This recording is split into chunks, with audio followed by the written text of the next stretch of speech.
Fix it in about a minute. Let's walk through removing your fuser. Since the fuser is probably hot, we will need to power down the product and let it sit for 10 minutes. Next, to remove the fuser, we will need to access the back of the printer. First, we need to remove the duplexing unit like so.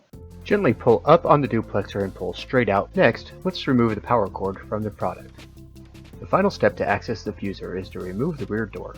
To do this, pull down from here. To remove the door, insert your finger here, push inwards, and pull away from the printer to the right. Just like this. Finally, we are ready to remove the fuser. The blue levers indicate a customer removable part. Pull up on these blue levers to release the fuser lock. With a firm grip, lift up and remove the fuser.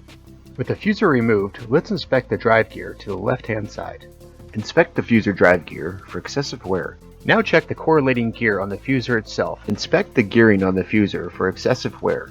If there is excessive wear on the fuser gear, replace the fuser. Now it's time to reinstall the fuser, just like this. Click. That's good. Now let's reinstall the right door, starting with the right-hand side, then the left. Don't forget to plug in the power cord. And last but not least, the duplexer. And that's it. That's how we remove and replace our fuser.